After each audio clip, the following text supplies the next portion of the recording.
ഇടമലക്കുടിയിലെ ഗോത്രജനതയ്ക്ക് അടച്ചുറപ്പുള്ള വീടുകൾ ഒരുങ്ങുന്നു. ലൈഫ് ഭവന പദ്ധതി പ്രകാരം 131 വീടുകളാണ് ഇടമലക്കുടിയിൽ പൂർത്തിയായത്. ചോർന്നൊലിച്ചിരുന്ന കുടിലുകളിൽ നിന്ന് അടച്ചുറപ്പുള്ള വീടുകളിൽ വൈകാതെ അന്തിയുറങ്ങാൻ കഴിയുമെന്നതിന്റെ സന്തോഷത്തിലാണ് ഇടമലക്കുടിയിലെ കുടുംബങ്ങൾ. സംസ്ഥാനത്തെ ഏക ഗോത്രവർഗ പഞ്ചായത്തായ ഇടമലക്കുടിയിലെ താമസക്കാരായ 131 പേർക്ക് ഇക്കുറി ഓണം ഏറെ പ്രത്യേകതയുള്ളതാണ്.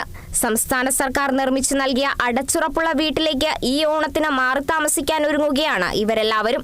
കനത്ത മഴ മൂലം ഇടയ്ക്ക് തടസ്സം നേരിട്ടെങ്കിലും നിർമ്മാണം പൂർത്തീകരിച്ച് പുതിയ വീട്ടിൽ ജീവിതം ആരംഭിക്കുന്നതിന്റെ സന്തോഷത്തിലാണ് ഷെഡുകുടിയിലെ മുരുകരാജും കുടുംബവും. സർക്കാർ വീട് തരണമായതുകൊണ്ട് ഓണത്തൊക്കെ ഞാൻ കൂടി താമസിച്ച് മാറാൻ വേണ്ടിയിരിക്കുക. മഴക്കാലത്ത് പക്ഷേ ഈ കട്ടയും കമ്പിയും തകരം സീറ്റൊക്കെ കൊണ്ടുവരാൻ ഇത്ര ബുദ്ധിമുട്ടുണ്ട്. അതുകൊണ്ട് ഇത്ര താമസമായി ഈ കൊല്ലം, അല്ലെങ്കിൽ നേരത്തെ നടന്നാണ്. സംസ്ഥാന സർക്കാരിന്റെ ലൈഫ് മിഷനിലൂടെയാണ് വീടുകൾ നിർമ്മിച്ചത്. വിദൂര ഗോത്രവർഗ മേഖലയായ ഇടമലക്കുടിയിലെ 28 കുടിലുകളും സംസ്ഥാന സർക്കാരിന്റെ ലൈഫ് പാർപ്പിട പദ്ധതി പ്രകാരം ആധുനിക രീതിയിലുള്ള വീടുകൾ ഉയർന്നു കഴിഞ്ഞു.